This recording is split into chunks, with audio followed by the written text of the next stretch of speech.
പറഞ്ഞതുപോലെ 2 പെൺകുട്ടികളാണ്.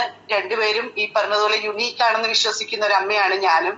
ഞാൻ ഒരിക്കലും എന്റെ മക്കളെ കമ്പയർ ചെയ്തിട്ടില്ല. സാർ പറഞ്ഞതുപോലെ അതൊരു നല്ല കാര്യമല്ലെന്ന് എനിക്കറിയാം. അപ്പൊ എന്റെ ഇളയ മോൾക്ക്, അവൾക്ക് ഈ പറഞ്ഞതുപോലെ ഒരുപാട് ടാലന്റുകൾ ഉണ്ട്.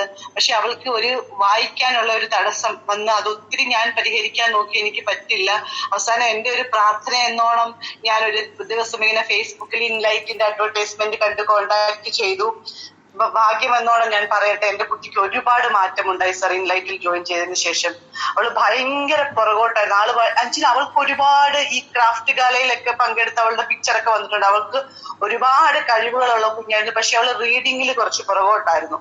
അപ്പം ക്ലാസ്സിൽ ഒരു കൂട്ടം പഠിക്കുന്ന കുട്ടികളുടെ മുമ്പിൽ എന്റെ കുട്ടി വളരെ ഡിഫിഡന്റ് ആയിരുന്നു. അവൾക്ക് ക്ലാസ്സിൽ പോകാനോ ടീച്ചേഴ്സിനോട് ഡൗട്ട് ചോദിക്കാനോ അങ്ങനെയൊക്കെയുള്ള വന്ന് ഞാനും മാനസികമായിട്ട് അമ്മ എന്ന നിലയിൽ എനിക്ക് ഭയങ്കര വിഷമമായിരുന്നു. അങ്ങനെ ഇൻലൈറ്റിൽ ജോയിൻ ചെയ്ത് ഒരുപാട് മാറ്റമുണ്ടായി. അവളിപ്പോ റീഡ് ചെയ്യാൻ തുടങ്ങി. ക്ലാസ്സിൽ അവൾക്ക് ആ മാറ്റങ്ങൾ അവൾ കാണിക്കാൻ തുടങ്ങിയിട്ടുണ്ട്. ഇപ്പൊ സ്കൂൾ ബസ്സിൽ വരുമ്പോൾ തല വെളിയിലിട്ട് ബോർഡുകളൊക്കെ വായിക്കാൻ ഒരു ഇൻട്രസ്റ്റ് അവൾ കാണിച്ചു തുടങ്ങിയിട്ടുണ്ട്. അതൊക്കെ എനിക്ക് ഭയങ്കര സന്തോഷമാണ്. അമ്മ എന്ന നിലയിൽ ഭയങ്കര സാറ്റിസ്ഫാക്ഷൻ ഉണ്ട് എനിക്ക്.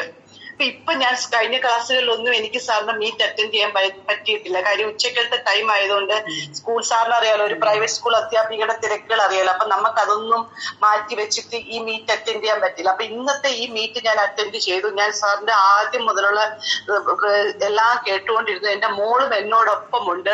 അവളൊരു എംബ്രോയിഡറി വർക്ക് ചെയ്തുകൊണ്ടിരിക്കുകയാണ് എന്റെ അടുക്ക്. എന്നിട്ട് അവൾ ഈ സംഭാഷണങ്ങളെല്ലാം സാറിന്റെ കേട്ടിട്ട് എന്നോട് അവൾ ഒരു ക്വസ്റ്റ്യൻ ചോദിച്ചു. അതെന്നെ ഒത്തിരി എന്റെ കണ്ണ് തുറപ്പിക്കുന്ന ഒരു ക്വസ്റ്റ്യൻ. എന്റെ മോൾ എന്നോട് ചോദിച്ചു, ഇതൊന്ന് റെക്കോർഡ് ചെയ്ത് അമ്മയ്ക്ക് സ്കൂളിൽ കൊണ്ടുപോയി, ഒരു ടീച്ചറുടെ പേരും അവൾ സ്പെസിഫിക് ആയിട്ട് പറഞ്ഞു, അത് ഞാൻ പറയുന്നില്ല, ആ ടീച്ചറിനെ ഒന്ന് കേൾപ്പിക്കാൻ പറ്റുമോ അമ്മയ്ക്ക്? അല്ല, അത് പിന്നെ ഞാൻ ആ കുഞ്ഞിനോട് ഞാൻ പ്രത്യേകം